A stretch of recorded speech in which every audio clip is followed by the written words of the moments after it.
Hello guys. तो जो पहला टॉपिक था अपना साइकोलॉजी, वो आई थिंक आज ख़त्म हो जाएगा। कल से अपन अधिगम शुरू करने वाले हैं और टेंशन ना लो।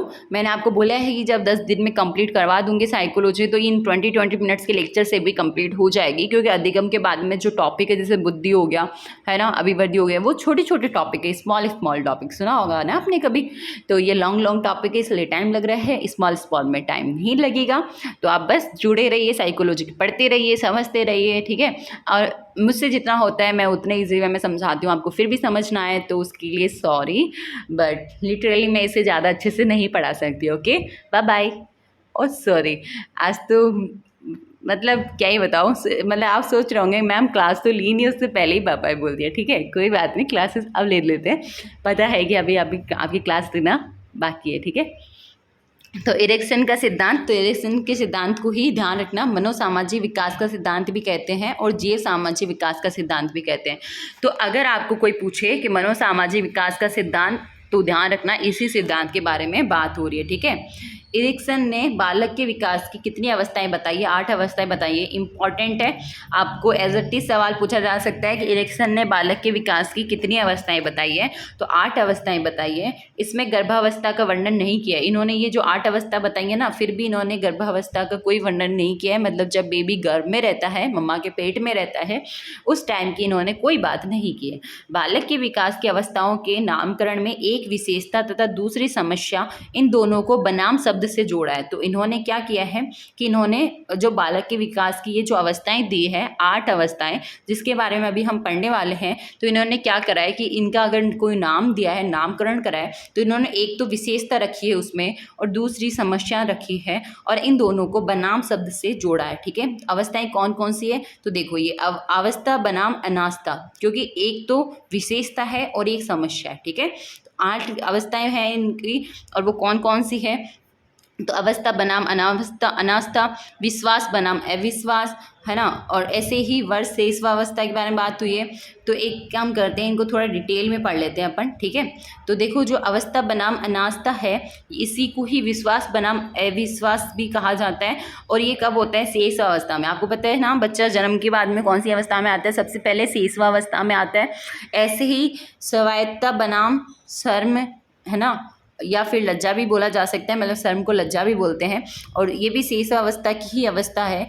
पहल बनाम अपराध बोध, ठीक है। तो ये 3 से 6 वर्ष तक, ये 3 से 6 वर्ष पूर्व बाल्यावस्था का काल होता है। इसीलिए बोला जा सकता है कि जो पहल बनाम अपराध बोध वाली अवस्था है, वो पूर्व बाल्यावस्था के अंदर देखने को मिलती है, ठीक है। ऐसे श्रम साध्य उद्योग बनाम हीनता, ठीक है। वो आप मतलब श्रम साध्य बोल लो या उद्योग बनाम हीनता बोल लो, एक ही बात है। ये 6 से 12 वर्ष की आयु में देखने को मिलता है। इसको उत्तर बाल्यावस्था भी कहते हैं। अब देखो, आपको पढ़ा में कुछ हो रही हो, बट यहाँ से एक चीज़ ये भी इंपॉर्टेंट है कि जैसे पूर्व बाल्यावस्था है, उसका काल कितना है? तो ध्यान रखना है 3 से 6 वर्ष। उत्तर बाल्यावस्था 6 से 12 वर्ष। क्योंकि मोस्टली क्या होता है, बाल्यावस्था होती है, किशोरावस्था होती है, प्रौढ़ावस्था होती है, वृद्धावस्था होती है।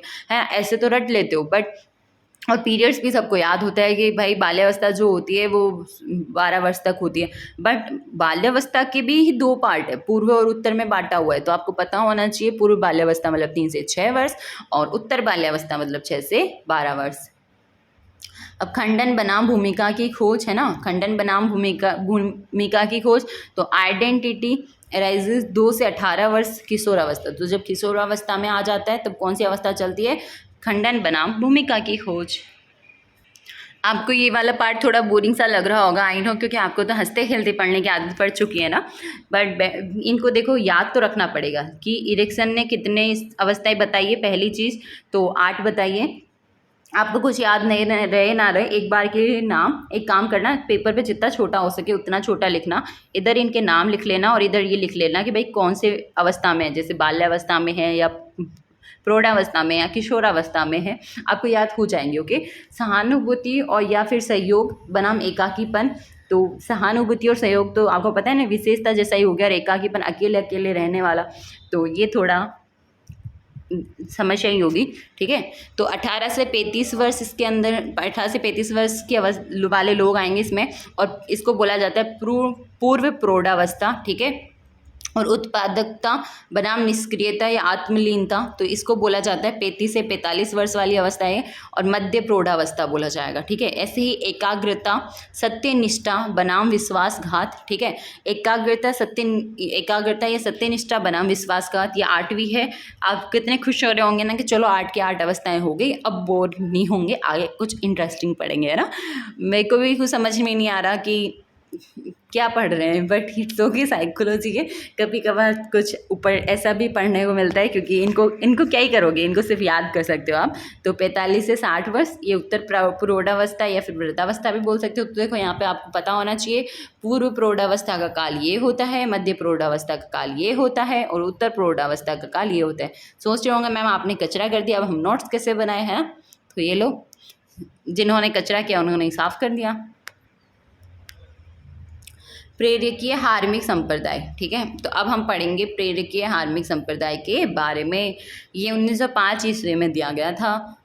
इसके जनक कौन थे? मैकडूगल थे। मैकडूगल कहाँ के थे? इंग्लैंड के थे।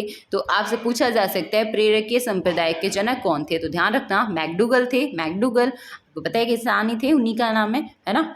और इनकी एक बुक थी एन आउटलाइन ऑफ साइकोलॉजी, ठीक है, जो इन्होंने 1905 में लिखी थी। और एक बुक थी an introduction to social psychology, ये बुक लिखी थी इन्होंने 1908 में। बुक से क्वेश्चंस मोस्टली नहीं आते हैं, बट अब अभी आप इतना पढ़ रहे हो तो इतना भी लिख ही लो। ठीक है, कि जो बुक थी एन आउटलाइन ऑफ साइकोलॉजी वो 1905 में लिखी गई थी, और an introduction to social psychology तो ये 1908 के अंदर।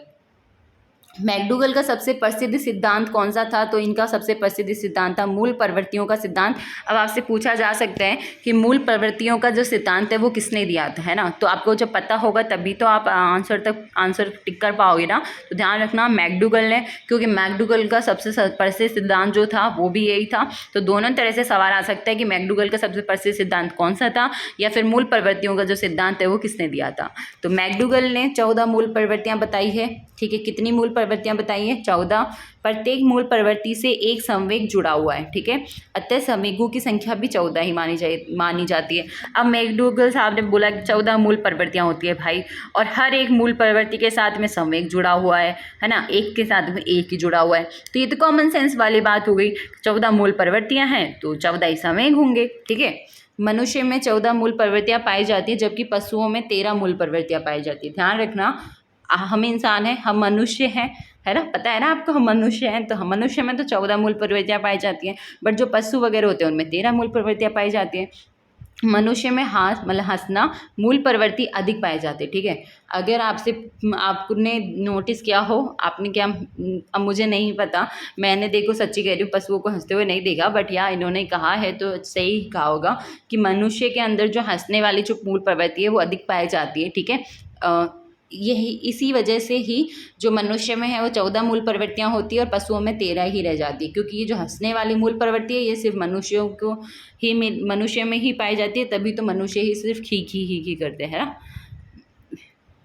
बट हंसना अच्छी चीज़ होती है, हंसने से बोलते हैं ना खून बढ़ जाता है, बट रोने से तो हंसना बहुत बेस्ट चीज़ है। ठीक है, तो मैकडूगल ने मूल प्रवृत्तियों को प्राणी के व्यवहार का आधार माना है। ये मूल प्रवृत्तियां जो है वो जन्मजात होती है। ध्यान रखना भाई लोगों कि मैकडूगल ने मूल प्रवृत्तियों को प्राणी के व्यवहार का आधार तो माना ही है, बट इन्होंने बोला है कि ये जो मूल प्रवृत्तियां होती हैं, जो अपन ने बताई है कि 14 होती है मनुष्य में और पशुओं में होती है 13, ये जन्मजात होती है। ठीक है, कैसी होती है? जन्मजात।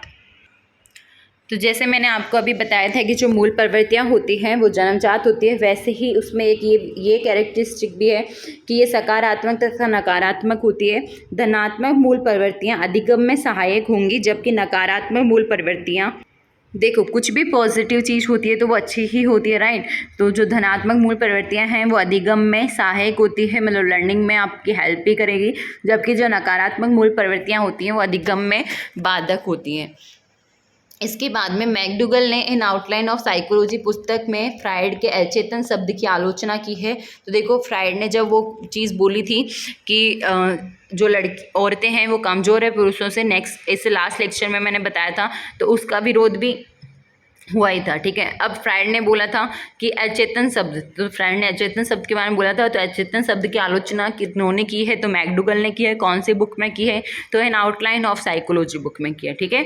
तो और इन्होंने कहा है कि इस अचेतन शब्द की जगह अंतःकरण शब्द का प्रयोग होना चाहिए था। इन्होंने ये बोला है कि फ्रायड ने जो अचेतन शब्द बोला है ये गलत बोला है, और अचेतन शब्द की जगह कौन सा शब्द होना चाहिए था, तो अंतःकरण शब्द का यूज इन्हें करना चाहिए था। अब देखो, मैंने आपको बताया था कि मूल प्रवृत्तियाँ जितनी होती हैं वो हर एक मूल प्रवृत्ति हर एक संवेग से जुड़ी होती है। मतलब एक मूल प्रवृत्ति जो है वो एक संवेग से जुड़ी होती है। तो सबसे पहली मूल प्रवृत्ति पलायन, भागना, है ना, पलायन कर जाना या भाग जाना, तो ये भय से जुड़ी हुई है। जैसे कि कोई डर के मारे भाग गया, राइट, ऐसे। एक युयुत्सा होती है, युद्ध प्रियता करके भी आप याद कर सकते हो। ये क्रोध से, क्योंकि जब गुस्सा होगा तभी तो युद्ध होगा ना। निवृत्ति, घृणा। शिशु रक्षा, तो ये वात्सल्य से जुड़ी हुई है। मम्मा का प्रेम होता है ना, तो वो शिशु रक्षा में पूर्णतया समर्पित। संवेदना, कष्ट, दुख। अब आपको कई कष्ट है, दुख है, तभी तो आपको दर्द होगा, आपको दर्द फील होगा, दुख, ठीक है, तो वो संवेदना। काम प्रवृत्ति, कामुकता। जिज्ञासा, आश्चर्य, ठीक है। तो ये तो आपको दे रखे हैं मूल प्रवृत्तियों के नाम, और ये दे रखे हैं आपको संवेग के नाम। तो वैसे तो एक बार के लिए लिख जरूर लेना, ठीक है। आत्महीनता, अधीनता की भावना। आत्म प्रदर्शन, श्रेष्ठता की भावना। संचय, अधिकार की भावना। सामूहिकता, एकाकीपन, ठीक है। और भोजन, ये आई थिंक भोजनान्वेषण, मतलब भूख, आपको भूख लगेगी तभी तो आप भोजन का ग्रहण करोगे, या भरे पेट पे भी खाओगे, बताओ। हाँ, कुछ टेस्टी बनाए तो बात अलग है ना, क्योंकि हम तो हैं ही चटोरे। रचना, तो सृजनशीलता या रचना का आनंद, इनसे जुड़ा हुआ है। हाथ, हंसना, जो संवेग है उससे हाथ जुड़ा हुआ है, या विनोद भी बोला जा सकता है। तो ये तो हो गई आपके 14 मूल प्रवृत्तियाँ, और ये हो गए उनके संवेग की कौन सी मूल प्रवृत्ति किससे जुड़ी हुई है, ठीक है। अब एक क्वेश्चन, जैसे कि मूल प्रवृत्तियों से संबंधित कथन असत्य है। तो अभी मैंने आपको बताया था कि मूल प्रवृत्तियाँ जो है वो जैविक हो सकती है, धनात्मक भी हो सकती है, ऋणात्मक भी हो सकती है, बट अर्जित कैसे हो सकती है, क्योंकि मैंने आपको बताया था कि मूल प्रवृत्तियाँ जो होती हैं वो तो जन्मजात होती हैं, और अर्जित तो वो होती है जो जन्म लेने के बाद में हम बाहर से, वातावरण से, समाज से, घर से अर्जित करें, समझ रहे हो। तो अर्जित तो हो ही नहीं सकती मूल प्रवृत्तियाँ, तो भाई जन्म से ही होती हैं। तो इसी वजह से इसके अंदर जो करेक्ट ऑप्शन है वो 2 हो जाएगा, क्योंकि हमसे असत्य पूछा गया है, ठीक है। अब हम नेक्स्ट पढ़ने वाले हैं व्यवहारवाद। व्यवहारवाद जो है वो 1913 ईस्वी में दिया गया था। किसने दिया था? व्यवहारवाद के जो जनक है वो जे बी वॉटसन है। वॉटसन से भी सवाल भाई भर भर के पूछे जाते हैं। तो व्यवहारवाद के जो जनक है वो जे बी वॉटसन है। इन्होंने एक बुक लिखी थी, उस बुक का नाम है बिहेवियरिज्म, ठीक है। और कब लिखी थी? तो 1924 और 25 ईस्वी में लिखी थी। अन्य विद्वान कौन थे जिनका व्यवहारवाद सिद्धांत से थोड़ा बहुत रिलेशन है? तो अन्य विद्वान थॉर्नडाइक, पावलोव, हल, स्किनर, गुथरी, आलपोर्ट आदि। देखो कैसे अटपटे नाम है ना, लिख तो लो यार, याद नहीं करो तो भी लिख तो लो। वॉटसन सबसे अधिक पावलोव के विचारों से प्रभावित हुए थे। तो देखो अन्य विद्वान थे, इन्होंने भी अपने अपने विचार दिए। तो वॉटसन जो है वो सबसे अधिक किसके विचारों से प्रभावित हुए थे? तो ध्यान रखना, पावलोव जो थे उनके विचारों से ये प्रभावित हुए थे। व्यवहारवाद का जो जन्म है वो संरचनावाद, प्रकार्यवाद के विरोध में हुआ था। तो देखो आपको पता है ना, जैसे आप लोग साइंस पढ़ते हो तो साइंस में क्या होता है कि किसी ने एक सिद्धांत दिया, जैसे परमाणु वाला टॉपिक है, एटम वाला, तो सबने अपने अपने थ्योरी दी थी, जैसे बोर का मॉडल हुआ है ना। तो इन्होंने सिद्धांत देते हैं, तो जैसे सिद्धांत में कुछ त्रुटियां होती हैं या कुछ कमियां होती हैं, तो उनको इम्प्रूवमेंट करने के लिए फिर एक नया सिद्धांत आता है, नया प्रिंसिपल आता है कि चलो ठीक है, इसमें ये कमियां रह गई। तो अपन लोग कुछ भी नया सिद्धांत पढ़ते हैं तो सबसे पहले यही ना कि हम क्यों पढ़े, तो उनको बताया जाता है कि पहले वाले में ये गड़बड़ रह गई, इसलिए हम लोग नया सिद्धांत बना रहे हैं और ये उससे बेटर है ना। जैसे जैसे रिसर्च होती रहती है तो वैसे वैसे ही सिद्धांत वगैरह बदलते रहते हैं। बट उसी तरह से मनोविज्ञान के अंदर क्या है, इन्होंने विरोध करा। जैसे इनको लगा यार ये तो सही बात नहीं है, तो इन्होंने अपने ओपिनियन दिए। तो इन्होंने किसी का तो मतलब किसी के विचारों का तो समर्थन किया और किसी के विचारों का इन्होंने विरोध भी किया। तो ऐसे ही व्यवहारवाद का जन्म तब हुआ जब संरचनावाद और प्रकार्यवाद का विरोध हुआ, कि संरचनावाद और प्रकार्यवाद में हो सकता है कुछ तो कमियां रह गई हो या अच्छे से एक्सप्लेन नहीं किया हो या कुछ भी, तो इसकी वजह से व्यवहारवाद का जन्म हुआ। तो अगर आपसे कोई पूछ ले कि व्यवहारवाद का जन्म किसके विरोध में हुआ, तो ध्यान रखना संरचनावाद और प्रकार्यवाद। साइंस वाला सिर्फ एक एग्जाम्पल था कि जब इस पुराने मतलब ओल्ड थ्योरीज में कोई दिक्कत रह जाती है तभी तो न्यू थ्योरीज आती हैं ना। तो बस बाकी आपको पता ही है कि अभी मैंने इतने टाइम से पढ़ा रही हूँ कि किसी एक वैज्ञानिक ने किसी एक वैज्ञानिक के बातों से प्रभावित हुआ है या समर्थन किया है, या फिर किसी ने आलोचना की। जैसे फ्राइड साहब थे भाई, उनकी आलोचना तो बहुतों ने की है, वो तो बहुत फेमस थे अपने टाइम पे, क्योंकि ऐसे ही तो बोलते हैं कि जब आपकी बुराइयां शुरू हो जाए समझ लो आप फेमस हो चुके हो। अब देखो पॉजिटिव वे में लेना सीखो, अगर कोई गलत कह भी रहा है तो क्या फ़र्क पड़ता है, ठीक है, हमारी चर्चा हो रही है ऐसे सोच के खुश हो जाया करो। तो वॉटसन की अध्ययन विधि, तो जो वॉटसन साहब थे व्यवहारवाद के जनक यही हैं, इन्होंने वॉटसन की अध्ययन विधि भी है। तो इनकी अध्ययन विधि है बहिदर्शन, निरीक्षण, बहिनिरीक्ष या फिर अवलोकन या बहि अवलोकन, ये एक ही विधि के नाम है, ठीक है। बहिदर्शन, निरीक्षण, बहिनिरीक्ष, अवलोकन, बहि अवलोकन। व्यवहारवाद में प्राणी के व्यवहार का अध्ययन किया जाता है। व्यवहारवाद नाम से ही पता चल रहा है बच्चों कि इसके अंदर प्राणी के व्यवहार का अध्ययन किया जाएगा। जब प्राणी को उद्दीपक मिलता है तो वो प्रतिक्रिया करता है। तो देखो बात ऐसी है कि इन्होंने ये बोला कि प्राणी को उद्दीपक मिलता है तो प्रतिक्रिया करता है। जैसे कोई स्टूडेंट है क्लास में, है ना, वो बिल्कुल नहीं पढ़ता, ढीठ है एक नंबर का, तो उसको बोलोगे, और आई थिंक उसकी चॉकलेट जो है वो बहुत फेवरेट है, उसको डेयरी मिल्क तो भाई इतनी पसंद है कि वो डेयरी मिल्क के लिए कुछ भी कर सकता है ना। तो देखो अब आप उसको बोलोगे बेटा पढ़ ले, ये 2 लाइन याद करके सुना दे, तेरे को मैं ये डेयरी मिल्क दूंगा, तो डेयरी मिल्क वहाँ पे क्या काम कर रही है, उद्दीपक का काम कर रही है, ठीक है। और वो बच्चा फिर डेयरी मिल्क के लालच में आके 2 लाइनें अगर पढ़ के सुना देता है तो वो क्या हुआ, उसकी प्रतिक्रिया, समझ रहे हो। तो इन्होंने ये बोला कि जब प्राणी को उद्दीपक मिलता है तो वह प्रतिक्रिया करता है। जैसे कि बहुतों को पता है कि आप अगर फर्स्ट रैंक लाओगे क्लास में तो होता है ना किसी किसी स्कूल में कि आपको कुछ प्राइज़ वगैरह भी दिया जाएगा। तो एक वो चीज़ होती है कि यार मुझे ये चीज़ तो चाहिए, अब इसके लिए मैं थोड़ा बहुत कॉम्प्रोमाइज़ करके अपनी नींद के साथ में एक्स्ट्रा पढ़ भी लूँ तो भी मुझे कोई दिक्कत नहीं है, समझ रहे हो। तो उद्दीपक मोस्ट, इन्होंने बोला कि उद्दीपक होगा तभी वह प्रतिक्रिया करता है, ठीक है। तो इन्होंने ये चीज़ बोली थी। और SR इन्होंने वही स्टिमुलर और रेस्पॉन्स, क्योंकि जब आप किसी को स्टिमुलेट उद्दीपक की तरह कार्य होगा, उद्दीपक मतलब प्राणी को उद्दीपक मिलता है तो ही रेस्पॉन्स आएगा, ये इन्होंने बोला था। तो इस SR की जो फुल फॉर्म है वो यही है, ओके बेटू।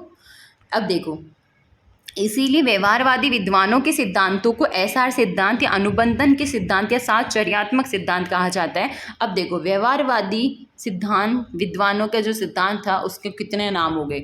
SR सिद्धांत आपको पता होना चाहिए भाई, इसी को कहा जाता है जिसको वाटसन ने दिया था।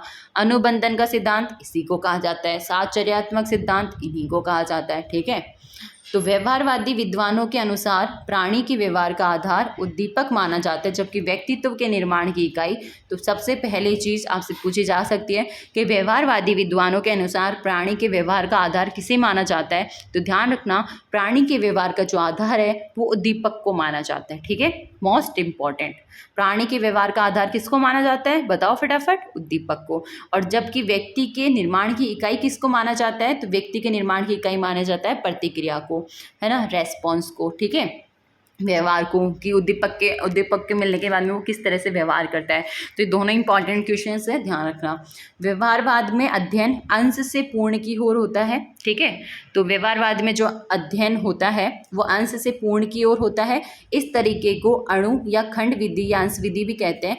कि व्यवहारवाद में जब अध्ययन करवाया जाता है तो सबसे पहले छोटे, जैसे होता है ना कि आप बहुत सारा पैराग्राफ एक साथ पढ़ रहे हो तो आपको शायद कुछ समझ में ना आए, बट आप उनको ब्रेक कर करके पढ़ोगे तो मतलब लाइनों में तोड़ तोड़ के पढ़ोगे तो आपको वो ज़्यादा अच्छे से मतलब याद रहेगा, रिकॉल रहेगा, और रिवीजन भी करोगे तो भी आपको अच्छे से याद हो जाएगा, ठीक है। तो व्यवहारवाद में अध्ययन करने के टाइम पे इन्होंने किस तरह से अध्ययन किया, तो अंश से पूर्ण की ओर, ठीक है। और इस तरीके को अणु या खंड विधि भी कहा जाता है या अंश विधि भी कहते हैं, तथा इस प्रकार के चिंतन को उदरगामी चिंतन कहते हैं। तो आपको 2 चीज़ ध्यान रखनी है इसमें कि व्यवहारवाद में अध्ययन किस प्रकार का था, ऑप्शन दे दे पूर्ण से अंश की ओर है और अंश से पूर्ण की ओर, तो ध्यान रखना अंश से पूर्ण की ओर। और चिंतन, और इसमें जो चिंतन हुआ है वो चिंतन किस प्रकार का था, तो ध्यान रखना चिंतन है उदरगामी प्रकार का, ठीक है। व्यवहारवादी विद्वान बालक के विकास में वातावरण को प्रमुख मानते हैं। व्यवहारवादी विद्वान ये बोलते हैं कि जो बालक का विकास है भाई साहब, उसमें वातावरण का बहुत रोल है, जैसा कि वॉटसन ने कहा है। वॉटसन ने भी ये चीज़ बोली है। तो देखो, व्यवहारवादी विद्वान जो है वो बालक के विकास में वातावरण का प्रमुख रोल मानते हैं, क्योंकि आपको पता है कि जैसा देखो, सब लोग बोलते हैं कि जो बच्चे होते हैं वो कच्चे घड़े की तरह होते हैं, राइट। उनको जिस तरह का माहौल मिलता है, जिस तरह का एनवायरनमेंट मिलता है, जैसे बोलते हैं ना, छोटे बच्चे हैं यार, गाली गलौज मत करो घर में, है ना, गलत असर पड़ेगा। स्कूल के अंदर डांटो मत, वरना मारो मत, वरना वो स्कूल आना बंद कर देंगे डर के मारे। तो इन सब चीज़ों का फ़र्क पड़ता है बहुत सा। एक बच्चे को मान लो एक दिन किसी ने पीट दिया, दूसरे दिन वो सहमा इतना सहमा कि बेचारा जाना तो दूर विद्यालय में, वो उसकी तरफ देखेगा भी नहीं कि मेरा स्कूल है किस रोड पे, समझ रहे हो। तो इन चीज़ों का बहुत फ़र्क पड़ता है बालक के विकास में, ठीक है। और जब उनको प्यार से समझाते हैं, अच्छे से पढ़ाते हैं, तो उनको वो चीज़ें समझ भी आती है। और डांट फटकार के बोलोगे ओए अभी के अभी याद करके सुना, तो ऐसा नहीं होता है। बालक हैं वो यार, उनको प्यार से ट्रीट करना पड़ता है। तो और इन्होंने यही बोला कि जैसा एटमॉस्फेयर मिलेगा, जैसे घर के अंदर हिंदी बोलते हैं तो बच्चा पहले हिंदी बोलना सीखेगा। अगर घर के अंदर मारवाड़ी बोली जाती है तो बच्चा पहले मारवाड़ी बोलना सीखेगा। अगर कोई भाई इंग्लैंड के बच्चे हैं या अमेरिका के हैं या विदेशी हैं, या फिर आजकल तो भारत में भी बहुत सारे फैमिलीज़ है, भाई हम तो अपने बच्चों को इंग्लिश ही सिखाएंगे, तो वो बच्चे के सामने इंग्लिश ही बोलते हैं, तो वो इंग्लिश ही सीखता है। तो मतलब जो वातावरण है, कैसा माहौल है वहाँ का, उसका फ़र्क पड़ता है बच्चों के विकास में, ठीक है। ये भी वॉटसन ने कहा था। और वॉटसन ने क्या कहा था ये देखो, आप मुझे कोई एक बालक दे दो, मैं उसे आप जो चाहोगे बना दूंगा। क्योंकि अब जैसे किसी किसी को ऐसा होता है कि मुझे तो टीचर ही बनना है ना, किसी को ऐसा होता है मुझे डॉक्टर ही बनना है, किसी को ऐसा मुझे इंजीनियर ही बनना है, किसी को ऐसा मैं तो RS IAS ही बनूंगा। तो देखो, वो उनके ड्रीम जो है ना वो सेट होते हैं। मोस्टली ऐसा ही देखा गया है कि किसी ना किसी को उन्होंने देखा है, चाहे अपने समाज में, चाहे अपने घर पे, या फिर उनको उनकी पर्सनैलिटी से बहुत ऐसा हुआ है कि यार मेरे को भी इन्हीं के जैसा बनना है, राइट। जैसे किसी के घर में टीचर्स है, मम्मा टीचर है, पापा टीचर है, तो उनको वैसे ही माहौल मिला है यार, स्कूल बेस्ट है, स्कूल में पढ़ाना सबसे बेस्ट जॉब है ना। तो वो चाहते हैं कि हम टीचर ही बने। बहुत से लोगों ने देखा है यार, समाज में RS की बहुत बहुत माना जाता है कि वाह IAS है, वाह RS है, मेरे को भी इन्हीं की तरह बनना है, मेरे को भी इसी गाड़ी में घूमना है। तो एक वो चीज़ होती है कि आपने अपने वातावरण में देखा, आप अट्रैक्ट हुए कि मैं ऐसे ही करूँगा, राइट।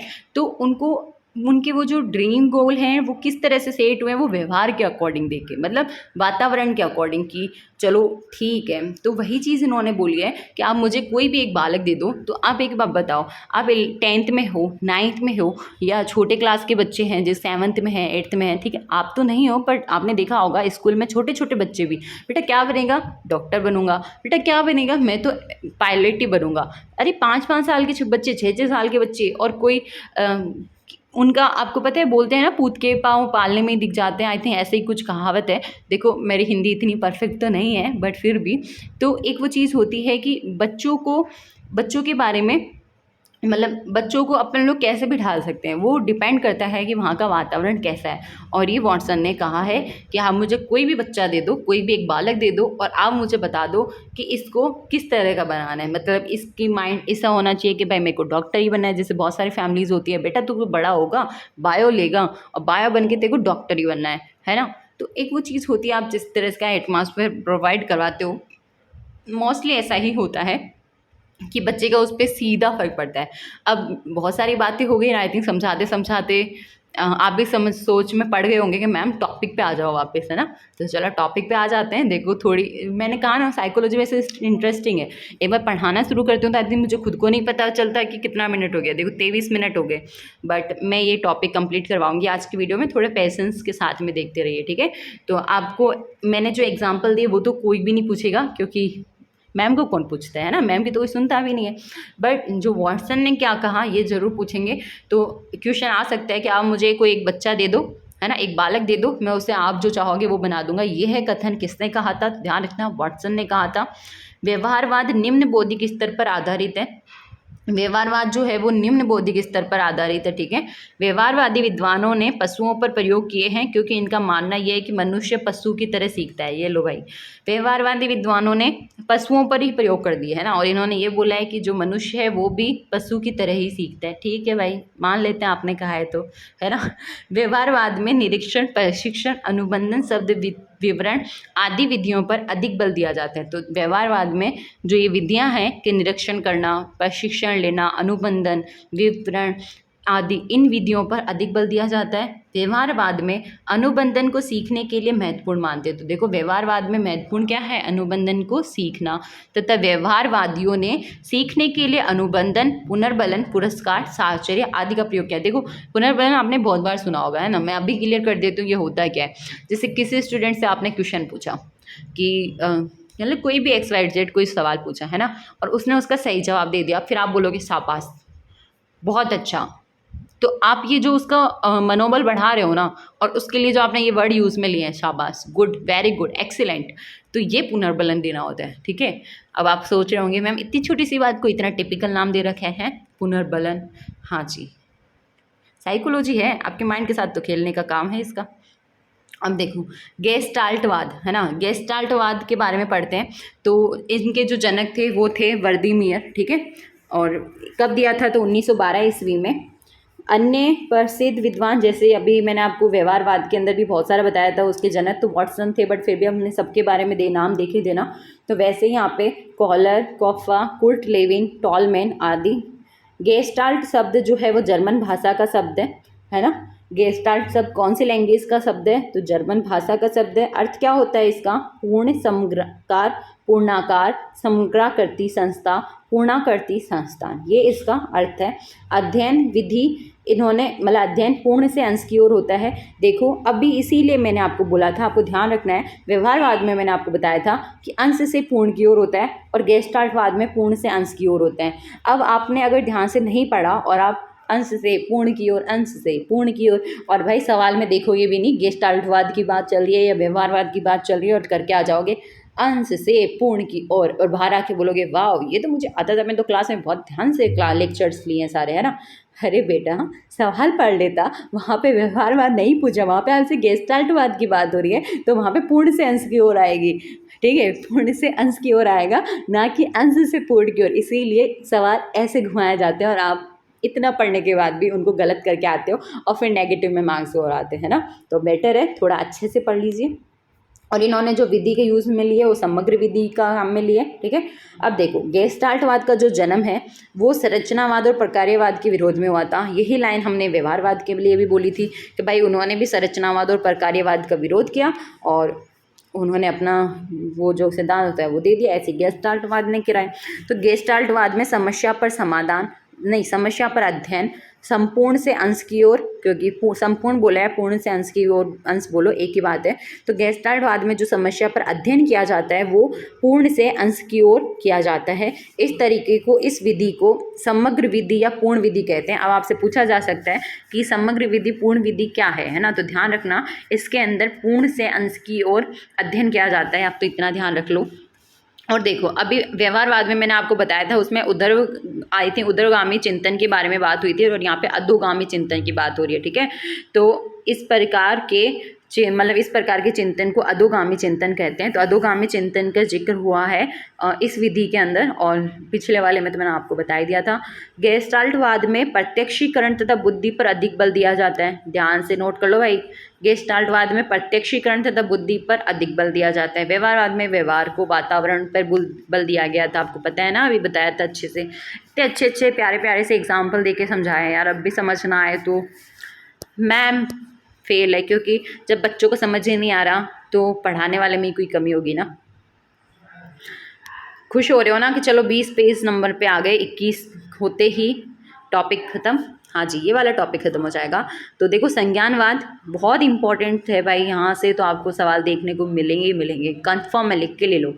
तो संज्ञानवाद कि भाई जहाँ साइकोलॉजी पूछी जाए वहाँ जीन पियाजे का जिक्र ना हो, तो ऐसी साइकोलॉजी नहीं कहलाती, ठीक है। ये सिर्फ एक डायलॉग था, बट ये बहुत इंपॉर्टेंट है, ठीक है। संज्ञानवाद, ठीक है, ये 1950 से 60 के बीच में दिया गया था। जीन पियाजे इसके जनक है, तो संज्ञानवाद सिद्धांत के जनक कौन है, ध्यान रखना जीन पियाजे, या जीन पियाजे ने कौन सा सिद्धांत दिया था, तो ध्यान रखना संज्ञानवाद। ठीक है, ये तो आप भाई इंपॉर्टेंट लगा लेना, 5 स्टार क्वेश्चन है। प्रसिद्ध विद्वान जीन पियाजे, ब्रूनर, वाइगोट्स्की, आसुवल, मानसिक योग्यताओं से हम ज्ञान की प्राप्ति करते हैं। इन्होंने ये बोला कि जिन मानसिक योग्यताओं से हम ज्ञान की प्राप्ति करते हैं उन सभी मानसिक योग्यताओं का अध्ययन संज्ञानवाद में किया जाता है। इन्होंने एक चीज़ बोली कि भाई हम मानसिक योग्यताएं प्राप्त करते हैं। ठीक है, किससे नहीं, हम मानसिक योग्यताओं से ज्ञान प्राप्त करते हैं। ठीक है, ये देख लो कि हम ज्ञान की प्राप्ति करते हैं मानसिक योग्यताओं से, उन मानसिक योग्यताओं का जो अध्ययन है वो हम करते हैं संज्ञानवाद के अंदर। ठीक है, और मानसिक योग्यताएं को जैसे चिंतन करना, मनन करना, तर्क देना, स्मृति, अवधान, बुद्धि, अभिरुचि आदि, इन मानसिक क्रियाओं में उच्च स्तर चिंतन का माना जाता है। अब यहाँ पे चिंतन कैसा माना गया है, उच्च स्तर, और आई थिंक मुझे याद है जहाँ तक व्यवहारवाद के अंदर मैंने आपको निम्न स्तर का जिक्र किया था। ठीक है, तो ये इस तरह थोड़े ध्यान रख सकते हो आप कि जो, और जीन पियाजे का तो ध्यान रखना है। ठीक है, ये बहुत इंपॉर्टेंट है, इनको भाई खास इनकी खातिरदारी होनी चाहिए, वरना गुस्सा हो गए तो साइकोलॉजी भी रूट जाएगी फिर। ठीक है, तो इन मानसिक क्रियाओं में उच्च स्तर चिंतन का माना जाता है। चिंतन में भी उच्च तर्कों को, आगमनात्मक तर्कों को श्रेष्ठ माना गया है। ठीक है, तो यहाँ पे उच्च स्तर चिंतन की बात होती है, और चिंतन में भी बात करें तो उच्च तर्कों को श्रेष्ठ माना गया है। अब SOR के सिद्धांत गेस्टाल्टवाद के साथ तथा संज्ञानवादी विद्वानों के माने जाते हैं। तो गेस्टाल्टवाद और संज्ञानवादी विद्वानों के सिद्धांत है ये SOR के सिद्धांत। ठीक है, और संज्ञानवाद में ही निर्मितवाद आता है। अब आपसे कोई पूछे निर्मितवाद किस में सम्मिलित है और 4 ऑप्शन दे दे, संज्ञानवाद, व्यवहारवाद, फलानावाद, ढीमकावाद। ठीक है, ऐसा कोई बात नहीं था, बट अब मुझे 2 ऑप्शन तो समझ में आ गए, पर याद नहीं आया चौथा ऑप्शन क्या रखो, इसीलिए थोड़ा सा आपको हंसा दिया। तो ध्यान रखना जो निर्मितवाद है वो संज्ञानवाद के अंदर ही आता है। ओके, निर्मितवाद का जो प्रसिद्ध विद्वान था वो कौन था, तो वो वाइगोट्स्की थे। अब आपको ये चीज़ तो पता होना चाहिए बेटा कि निर्मितवाद का जो प्रसिद्ध विद्वान था वो कौन था, वाइगोट्स्की।